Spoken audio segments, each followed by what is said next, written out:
only, because then it's a steeper uphill as opposed to, already using the steps that have been carved out by those that, anyway, that's kind of, I'm just saying the obvious. Great point, absolutely. Penina and then Sukasa. Penina, you're muted.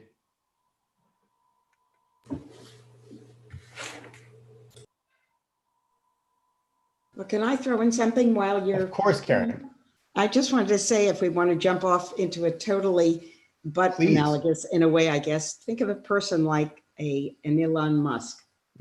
And when you think of him not a follower, but a real leader, and everybody putting him down, and yet if you respect this genius because he is an individual unto himself, he still needs to be respected and to appreciated for the kind of a mind that he has in order for humanity to move forward, good and bad, because there is nothing all good and there's nothing all bad, and how we have to react to each other and support even the negativity rather than tearing down.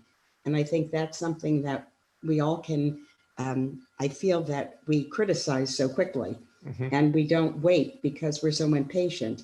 The first thing we say, oh, it's wrong, wrong, wrong. It's no good, no good. And it needs time to evolve before we can truly have perspective. That's my only addition on that one. So true. Beautiful. Penina. Still muted. You're still muted, Penina. Yeah. Excuse me. Hit the red mute sign. Can she hear you? Okay. I don't know. Right. Penina, while you're working on your mute, Sukasa. Yeah. Okay. I have identical twin grandsons that are going to be 15 this month. And it's very interesting because one of them is allergic to cashews. The other one isn't. Their personalities, they're both very bright, but their personalities have some differences. And it's really remarkable to us to watch them grow up and to see the differences in their personalities and likes, dislikes, and so forth. And so you were talking about treating children the same or differently, or you think you're treating them the same, or you treat them differently because they're different. But we have the same thing with these identical twins, and they're identical. They have the same exact DNA, and it's fascinating to see them grow and to see the differences. Okay. I'm done. Okay. I don't know what happened. Okay, Jeff, and then Penina will come back to you.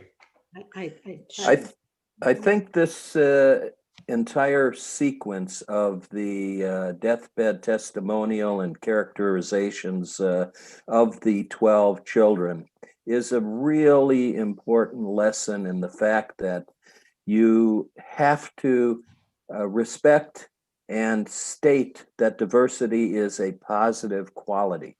Each of these individuals, and we're all different and we all have diverse ideas and opinions, but ultimately the challenge is for the righteous, even though they're different in many ways and their biases are different in many ways, the underlying strength is in the belief that they have been given as tzaddiks, as righteous men, and the idea that this is something that's not to be shunned, that no one can be the same as the other, but that diversity is the essence of creating a stronger nation.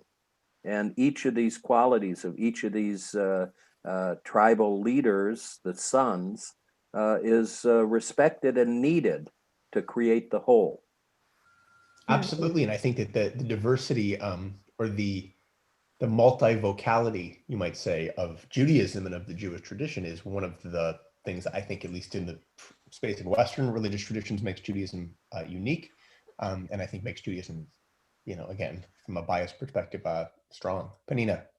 Okay, in the beginning, if you read the Hebrew, it's being called Israel, Jacob. Right, correct. It means that is already given the name of somebody who went through the self evaluation and questioning, and he evolves now like a person who is already ready to lead and ready and learning from his mistakes. So I think the word that they call him Israel already shows that he already was aware of what was going on in his life. So when he's taking those two kids, he doesn't want to repeat what he did with Joseph also, that Exactly. he was the favorite and look what happened. Right. So he's telling Joseph, look, let's not do what I did with you. And I think the key here is the word that is called Israel and not Jacob, to show that he already doesn't want to repeat what was going on with Jacob. He wants to do it as Israel now. That's it. Absolutely. So what Talia right. said was very right, that you build on what you already know. Okay, that's all. Yeah, Susan.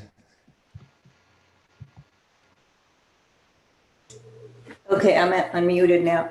I think Happy New Year.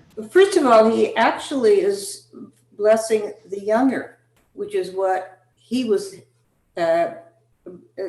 taking as his before. So he's kind of not rectifying that. And he is still deceiving. I mean, he's still wanting control and circumventing what his son said. And there's also some symbolism which we hadn't got to between the right and left hand. The right has always been historically the powerful one, the left, the weak one. Left also has connotations, which was probably not meant here, but sinister, gauche. I mean, those are both words that mean left, but they also have other attributes ascribed to them. So personally, I always find this constant blessing of the youngers. I'm an older child, so I see this repeatedly blessing the younger. The younger, Rachel is prettier than her sister. You know, it's sad to me that there is, now I get it with primogeniture, which is a biggie, but it's still that God favors the younger. And I understand the explanation because they were weaker, but who says they're weaker? You know, that, and then they need God's blessing. So how do you lift me out of that? My sadness that it's always, God is always blessing the young. I'm trying to think if it's always. Oh, Cain and Hevel it was. Yeah. Jacob and Esau it is. That's another one. I hadn't even thought of that. Thanks, Miriam. Yeah. Piling on here. Thanks for digging the hole. I hadn't even thought of that group. But isn't it always true that the firstborn is the leader, is the one that is looked up to and respected and admired, but also has to have the strength to, again, when one is a leader and not the follower, that he must be, or she must be strong enough to endure the criticism, but always is looked up to because of it. Again, because if you look at the left hand, it is also closer to the heart. And it is, of one could say, of the vitality of life. And yet, when you're talking about this primogeniture, this your feelings of insignificance or lesser, I think that there should be a balance. And unfortunately, again, we're always with these, I'm trying to find the word, with this prejudice, if you will. But when one analyzes it and you think psychologically, each one has a very important role. And if we play to the importance rather than the preference, then we can be equal. I agree, Karen. I think it's beautiful. Susan, it may be a bit of an apologetic. I think there is a piece of this that is maybe an attempt to sort of bring balance, right? To say that, well, if the firstborn is the natural born leader, is automatically going to be favored societally, structurally, and be benefit from certain privileges simply by nature of their birth, that blessing or not, to give something to the second born or to the younger child is a way of saying, well, you matter too, right? You have a role and a place also. Again, I mean, it's a bit of an apologetic, but I think, I go back to what we talked about, and I mentioned earlier with Jacob and Esau, which is to say that Isaac had a blessing for each of them, right? That there's not, and I don't believe that there's, one blessing to be had, right? And I think that as we were saying about, with children, I think the individuation, I think matters. To say that there's a role, and this is, I'm going to get into like a Reconstructionist Jewish thought now for a second, but there's a role and a responsibility for each and every person, each and every child, regardless of birth order, and different responsibilities for each. And so I don't think of it so much as saying, we're taking the blessing that should go. Maybe that is if we look at it in the most literal sense, but I don't think of it anyways, taking the blessing away from one child to give to another, so much as saying, there's something for you too. All right, that's a good try, but it's not. It's not so much. It's God who's doing the favoring. That's what gets me. And then God. God doesn't. Anyway, God doesn't play nice. God does not in the Torah. God does not play nice. For sure. By the way, God's not such a great character in the Torah. No. God's angry, and no, God's not. God's angry and vengeful and spiteful. Yeah. It's human beings that have to talk God off the ledge half the time. Yeah. Right. Okay. God destroys the world, wants to destroy Sodom and Gomorrah again. Abraham talks him off the ledge, wants to destroy the Israelites at Mount Sinai. Moses talks God off the ledge. So God, the God of the Old Testament, as scholars or Christians refer to it, or the God of the Torah, is not, like a perfect figure by any stretch.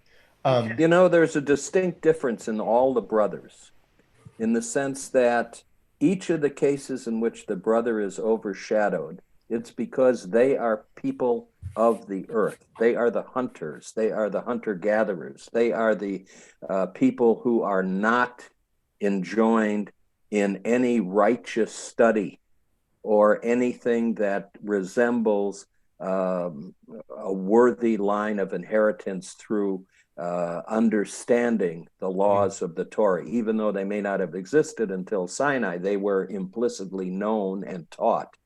But those who were people of the earth, the hunter-killers, did not deserve the blessing. They weren't the characteristics that God wanted for his people, that they wanted that line, that genetics, that value system to involve more of the qualities that were of study, of understanding, of empathy, of, even though they were devious in many ways, it was not the principles of the earth, the survivalism, the hunting and killing. Those were the qualities that God objected to, so to speak, by giving the blessing to people who were not involved in that behavior. So you're making God an elitist. Not an elitist, but a defined direction to take. He was trying to create what? A holy people, his children. You can always do hunter-killers. Yeah. Yeah. Yeah, Penina, and then we're going to move on. Susan, I just want to make her feel better. I don't think it's because they like the little ones better. I think they just don't have time for, the more kids come, the less time they have for each one. So they figured the older one is going to already raise himself. And who needs the care? The baby. So when you see the parents constantly on that baby, you think, oh, they love them more. But they don't. They just don't have the time to tell you. Yeah. How busy, they're overwhelmed. And Susan is more beautiful in spirit and in body, not anything less than that. So Susan, that's not because they loved you less. They just probably didn't have the time to breathe. This is why I appreciate being an only child. problem. Can I- had that problem as an only child. It's great. Okay, we're gonna move ahead a couple verses. But can I Yeah. just say one thing about this though? The whole idea that when was this written? Who wrote it to begin with? And then modifications made. So it's kind of like Shakespeare, right? Shakespeare wrote about things that he would have been maybe beheaded or whatever for if he wrote it out and out straightforward. So he put them into like metaphors and he put them into, so the whole idea that you have kids, the firstborn may not be the wisest. The firstborn may not be the most responsible. The firstborn may be not able to be the leader. Maybe this was a way to say our standards of hierarchy of how we do our lineage and how we pass down familial duties or inheritances. Maybe this was a way to say you still have to look at the character of each kid, because the firstborn may be, not the best suited, but they maybe couldn't say it then because, the person in charge, was the oldest, the firstborn. Susan, no one is saying you're not well suited. There we go. Exactly. I mean, I'm just saying it in terms of the whole idea that just because it's the firstborn, they could be mentally unstable. Well, again, it's a silly reference, but it makes me think of The Crown and just looking at these sort of dynamics where, the heir to the throne, nobody in the family may or may not think that they're actually the best suited to be the successor. So I definitely hear that. I'm going to push us forward just a couple of verses here to the actual sort of, beginning of or next step in this sort of deathbed vignette for Jacob, chapter 29, verses 1 and 2. That very first sentence needs a lot of explanation as to why he did not follow through in that discussion.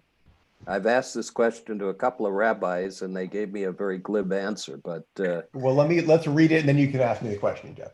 So Jacob calls to his sons and says, "Come together that I may tell you what is to befall you in days to come.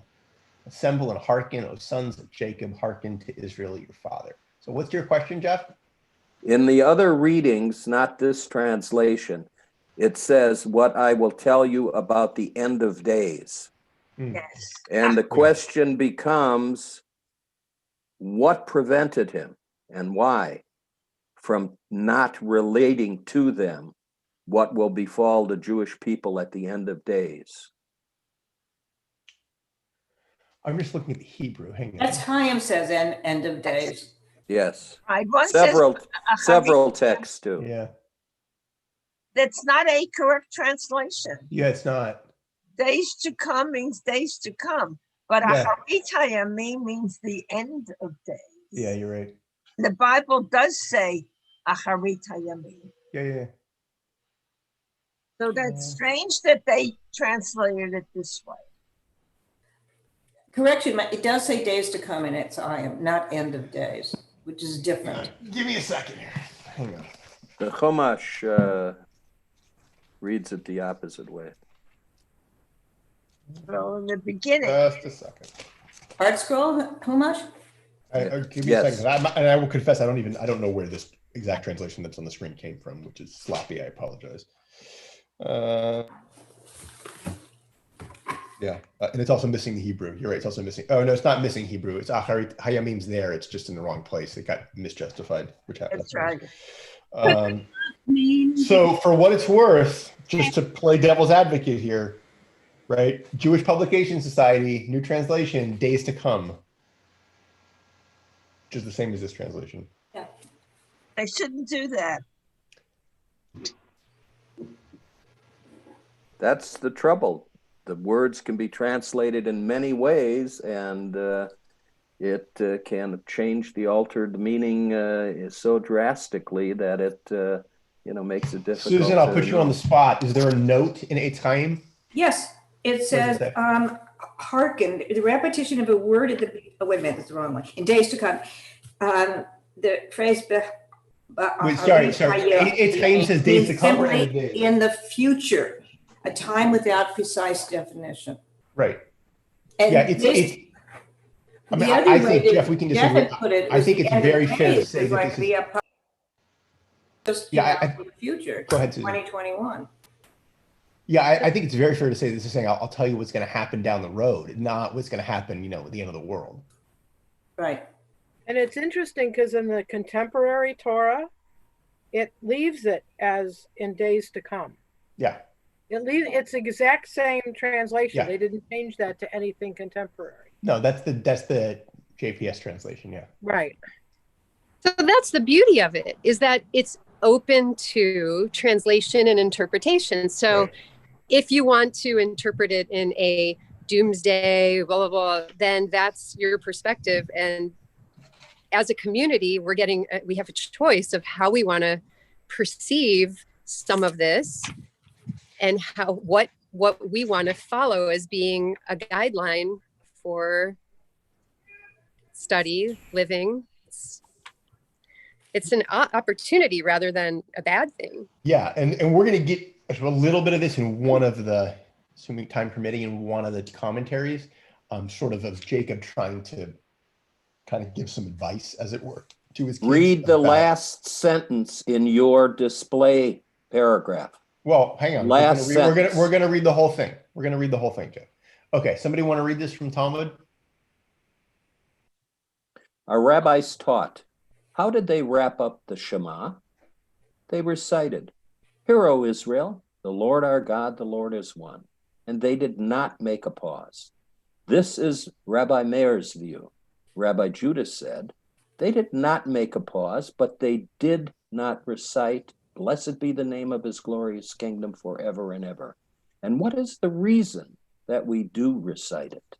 Even as Rab Shimon Lakish expounded, for Rabbi Simeon ben Lakish said, "And Jacob called unto his sons and said, gather yourselves together, that I may tell you that which shall befall you in the end of days." Ah. Jacob wished to reveal to his sons the end of days, whereupon the Shekhinah departed from him. Said he, perhaps, heaven forbid, this is one unfit among my children, or there is one unfit among my children like Abraham, from whom there issue Ishmael, or like my father Isaac, from whom there issue Esau.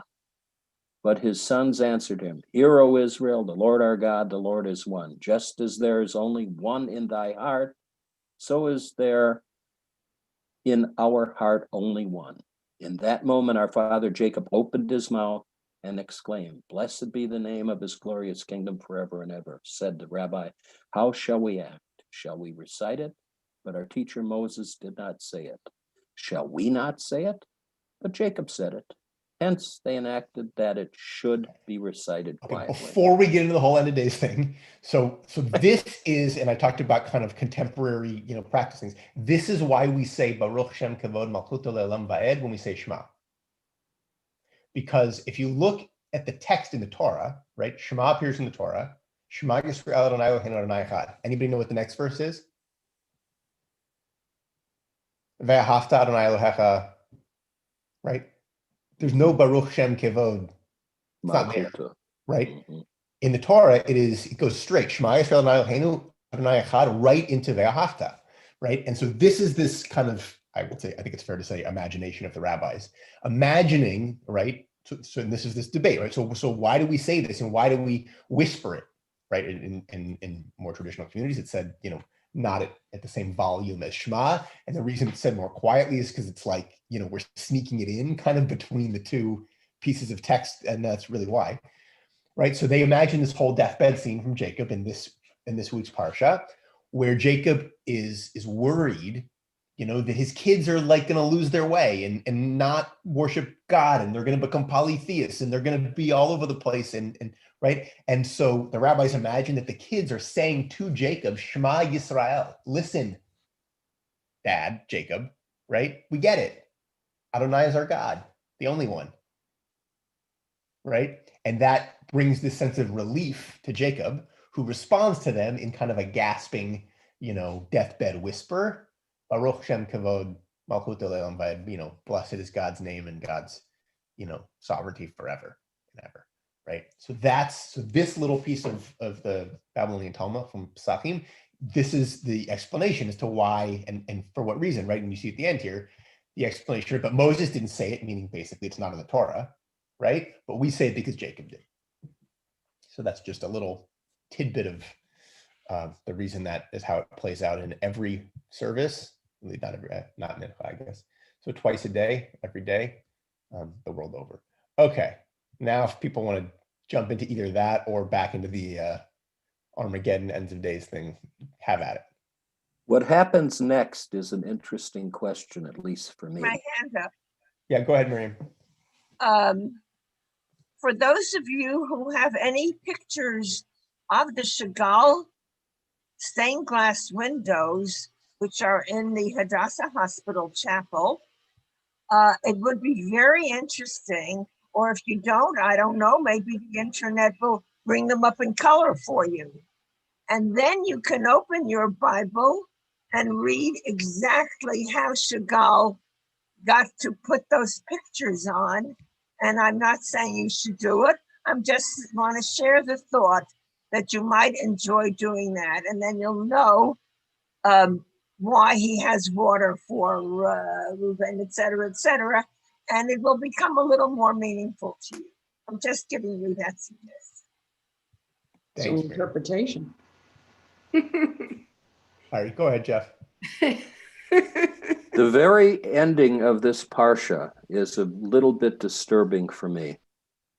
We have a code of behavior and ethics which says you will do nothing to hasten your own death. So what does Israel do?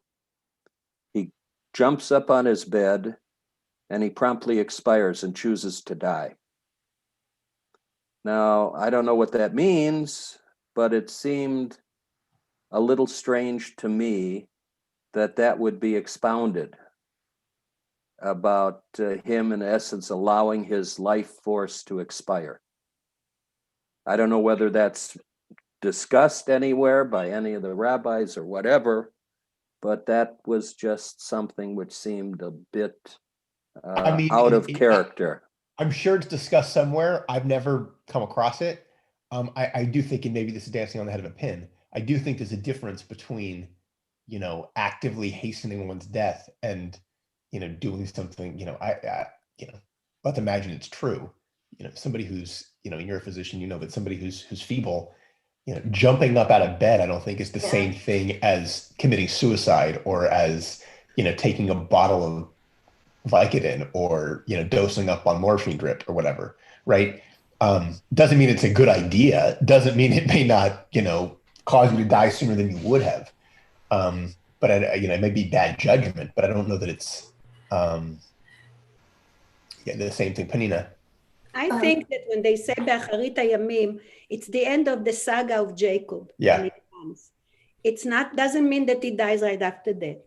It means that that particular chapter, it's going to be wherever he wants, that it's going to be equality or each child will be blessed accordingly. It's, he says, and that's how it's going to be till the end of our time. It doesn't mean the end of the world. Right. And then when he expires, there is a new thing that starts. And, today you look at Israel, what's happening there. There is a lot of things that they could have said that this is a Harit Hayamim, and then there is somebody who says never again, right? Right. So, and we continue, and we come up from the ashes and we continue. So I don't think it was a premonition of a doomsday or end of that. It's just end of our era, my era. That's it. Can I just interject that it doesn't say he jumped out of bed. He says he drew his feet into the bed. Right. Breathing his last, he was gathered to his people.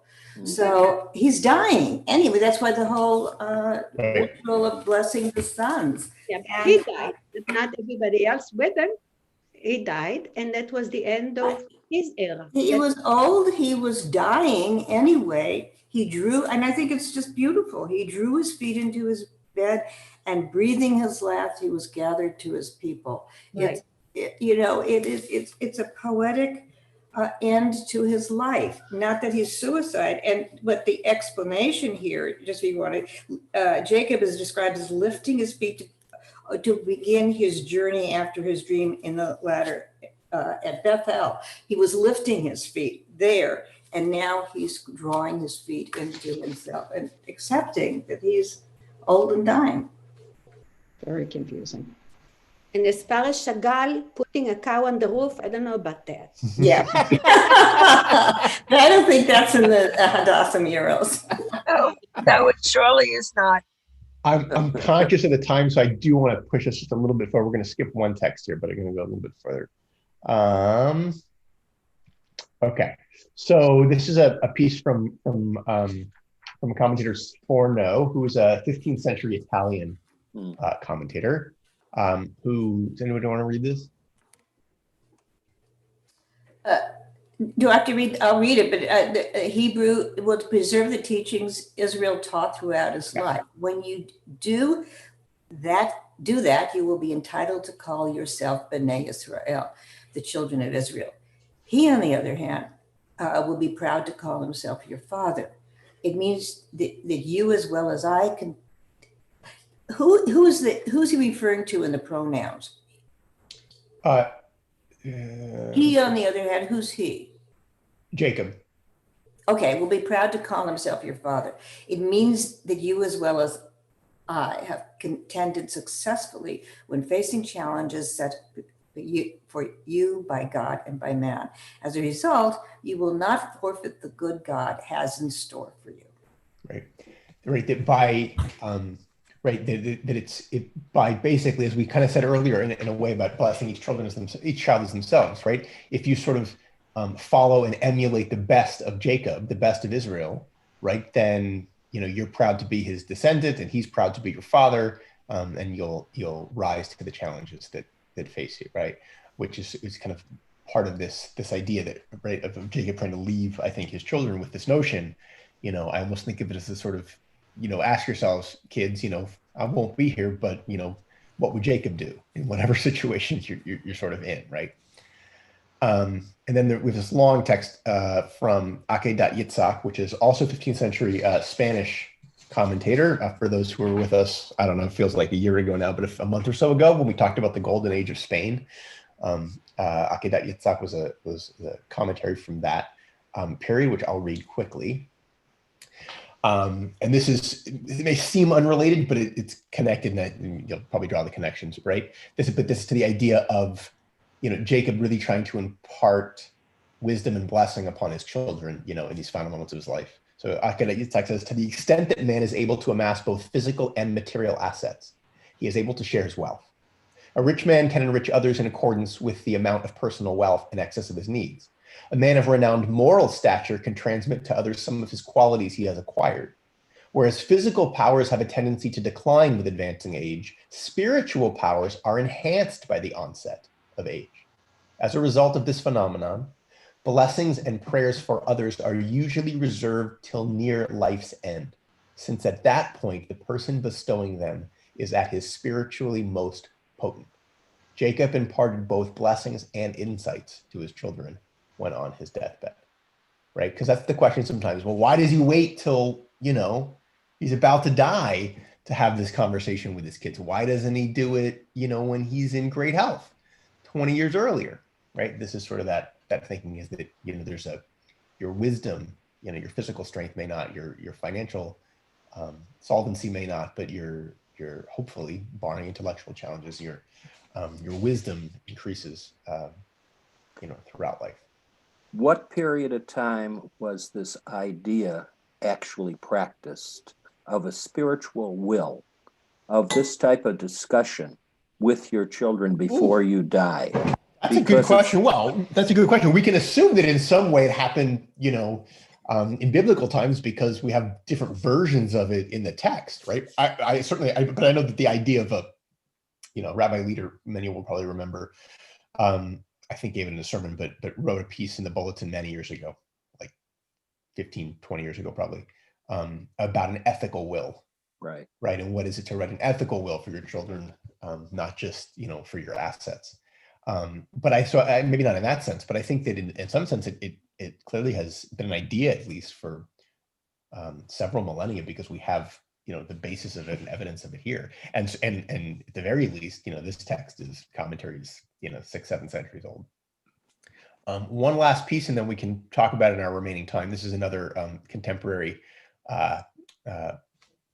musing by Rabbi Shapiro, who says, so what was so important for them to hear, right? Meaning the children, Jacob's children, right? What did they need to hear? What was so important to hear from Jacob, from their father?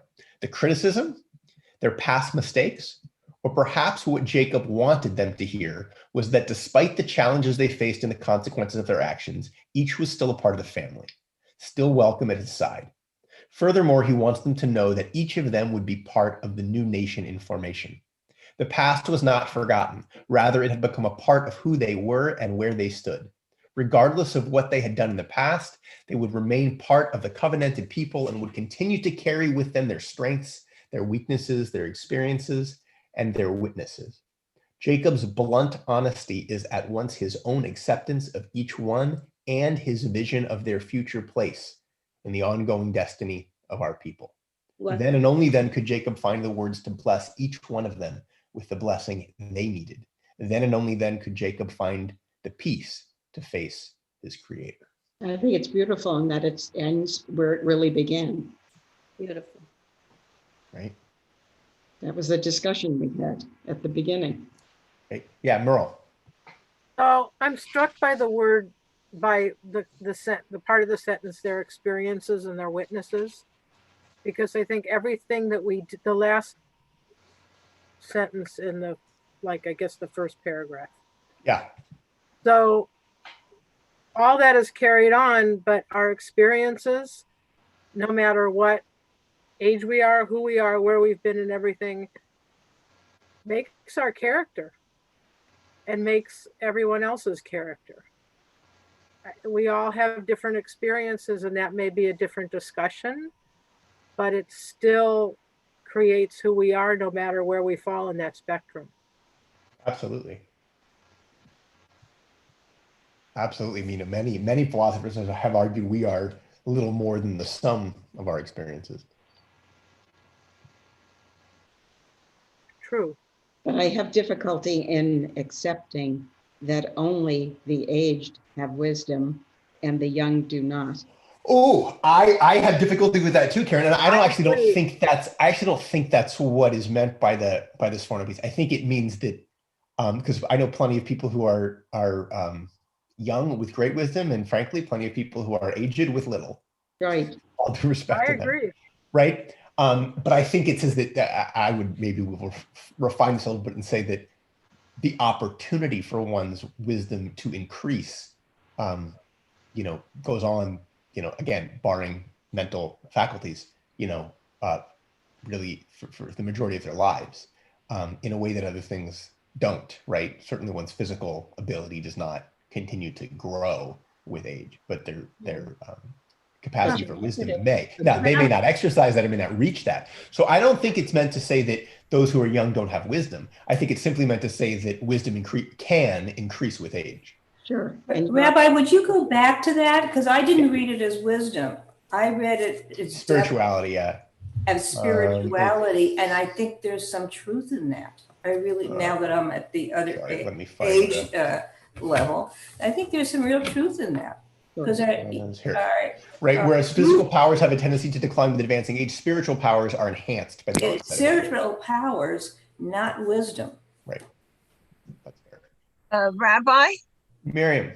Do you think, just because I'm finding it in here, I don't know if others will, it's kind of a directive, a go-ahead thing, not just say ulamad, but perhaps if you're over 90 years old and you have all your faculties and God has been good to you from so many viewpoints, perhaps could it be asking you to impart that which you have learned, that which works, surely not that which does not work, that which may improve relationships, whether it's between someone and anybody else, your children, your parents, your friends, your anything, your relationships. You have something to say that doesn't come from preaching, that doesn't come from, I know better than you. Because even if you are over 90, which I am several years over 90, I love that every day I learned. I learned something today also, which was meaningful. And so therefore, could this be some kind of an invective or something asking you? That is how I'm slightly looking at it. Yeah, I think that's fair. Absolutely. Yeah. Absolutely. Yeah, Merle. And then Jeff. But I'm thinking about all of this in context of all the ages in my family and friends. But I think that any of this learning comes with what you're willing to learn. Miriam, you're still involved. You're still doing classes, but I mean, you're still willing to learn. But I have friends my age, younger and way older, who like look at me like I'm a moron because I just want to keep learning. They're like, why bother? What's it going to do? And so I kind of look at it. I think you have to be willing to take it in, willing to learn. 100%. And I think that goes with spirituality too. If you're not there to participate in whatever's offered for you, wherever you are in your life or your involvement, then I'm not sure you get spirituality or wisdom. I mean, it's come and go. It depends on what your choices are. Yeah, I think I talked about this in a sermon a couple of years ago. I think that there's a reason they call it being a practicing Jew. Right. You actually have to do it. And if you don't, then it doesn't work very well, like anything else. Right. No one would show up on a tennis court and expect to, play well if they had never picked up a racket or didn't practice very well. Yet we expect that to happen when we show up to shul. But that's a soapbox for another day. Jeff, and then Talia, I'll give you the last word. I think that if you take these 4 parshas, this story, the greatest value of any series of parshas in the Torah, because it describes the elements, good, bad, and ugly, from favoritism to jealousy to resentment to the evil that people are capable of within a family. And it gives us a guide in forgiveness, in the ability to forgive as the story evolves, those qualities within our family that are so evident in all of our families. It's probably, for me at least, one of the most significant series of parshas that relate directly to our humanity, to our family, to our learning to live as a family. Yep. I mean, look, and I've said this many times. I think it's why the Torah presents characters and families that are screwed up, because they're because they're real, right? So many other, mythological texts. Look at Greek mythology in the large part. The heroes are perfect or meant to be perfect. Right? You don't learn much from that. It's boring. Right. And it's certainly not relatable to your life and your family. I'd look at this screen with every picture on this screen, and I guarantee there's a story behind every face. Absolutely. That's not pretty. Absolutely. And Jeff, isn't that why we love Steve so much? It is because he shows his humanity, and we can relate to him with every Torah portion or Sabbath that he writes to us. Just the ability to show true feeling and emotion is a rare gift. And that's why the best rabbis in the world have nothing to do with their intellect. It has to do with their ability to be menschkeit and the ability to empathize. Humanity. So, exactly. Because Judaism is... Janet. Going back to Rabbi... Happy New Year. Thank you. And you too. Going back to what you said, Karen, I have shared with my whole family and my husband the words that Steve used last week which was love has to be stronger than revenge.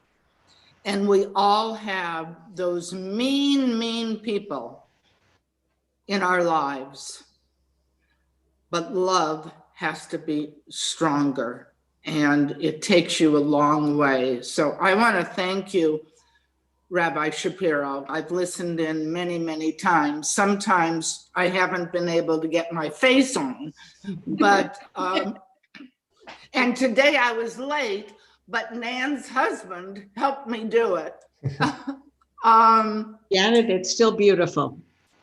Yes, I really enjoy it, and I enjoy meeting all of you through this Zoom and feeling the connection. Thank you, Janet. Love to her. All right, Thank Talia, you can have the last word. So the whole idea of spirituality and, okay, so all these problems that are presented in every story, there's like, what's the solution? And I would never have believed it maybe 2 or 3 years ago, but for every problem, there's a spiritual solution. And it's like the love thing, love over revenge, and like choose forgiveness over resentment and all of that. And it's all about like every problem, there's like a spiritual solution. I'm just like curious with this whole pandemic, and from the beginning, I really thought about how this is the thing that's connecting everyone, rich and poor, all over the world. And how are we connected otherwise, but we never saw it? And it's like forcing us to stay or to wake up to that connection, that we're all connected. And then I think like, I love Judaism because of God being one. And if God is, love and service and all of those things, and being a good steward of the earth, it's just very interesting that maybe the answer even to this pandemic is a spiritual one. So I don't know. I don't even know if that has anything to do with this portion. Well, I think it's a beautiful thought to end on. I think, I don't know that there's a spiritual solution to a virus, but I think there's a big spiritual solution to the experience of this past year, and we've all been through, and unfortunately, we'll probably continue to be through for at least a few more months. But a happy and a healthy 2021 to everybody. Amen. Amen. I was having a conversation. He may have mentioned it last week. I was having a conversation with Steve, the rabbi leader, last week or the week before, and he said, I can never in my life remember a new year in which I had more certainty that the coming year would absolutely, positively be better than the year that was. Right? Whatever befalls us this year, I think that the odds that it will be absolutely better than the year that has passed, I think is pretty good. So happy, healthy 2021 to everybody. Happy New Year. Thanks for making some time on New Year's Day for Torah, and Shabbat Shalom. Shabbat Shalom. Thank you, Rabbi. Shabbat Shalom. Thank you. Shabbat Shalom. Toda rabba. Sukasa. Sukasa, are you still on? I don't see her. Sukasa? Have a wonderful, wonderful Shabbat, everybody. Yes. Good Shabbos too. Okay. Alia, are you on? Yes. Okay, if you want to stay a moment, I disagreed with you, but I didn't want to say anything during the session. When you said that the rabbis add, for example, they might want to translate differently, Acharit Hayamim, the end of days. You kind of look forward to what they tell us. And I have the opposite view. I resent their paraphrasing when I want to know what an exact Hebrew word means. And they're not telling me, but they're telling me what they feel like saying about the Hebrew word.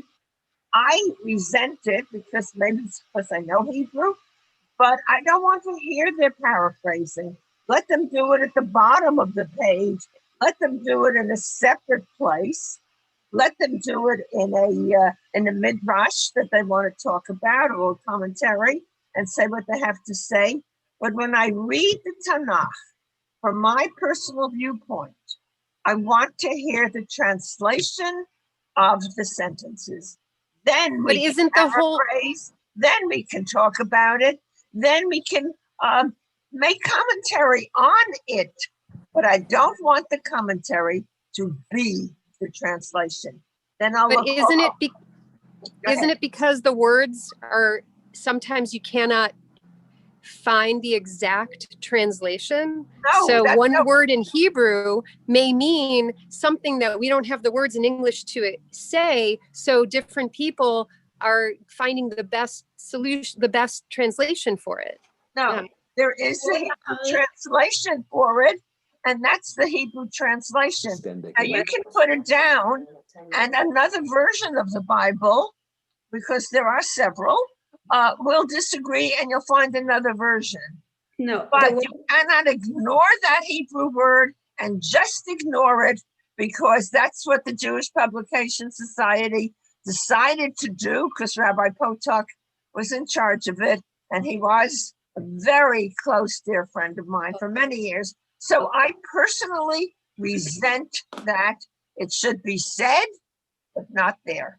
But my whole thing actually was about how we interpret the stories. It wasn't about word for word. Mine was about this story is, showing that Joseph's a traitor, or it could be interpreted that this is showing that Joseph learned how to test to then, show that he's able to forgive, or whatever it is. It's that there's different interpretations. I think it's so important. I agree with you, but it shouldn't be while you're translating it. It should be in the bottom of the page. Let it be anywhere. I don't disagree that we should have a midrash on things. Absolutely. But it should not be, because they ignore the word acharit hayamin completely. Okay. Nina. May I explain that? Okay. The word acharei means after. It doesn't mean end. And it comes from the word acharei, after. Ze acharei ze. This is after that. Acharit. The shoresh, the root, is not end. It's what comes after.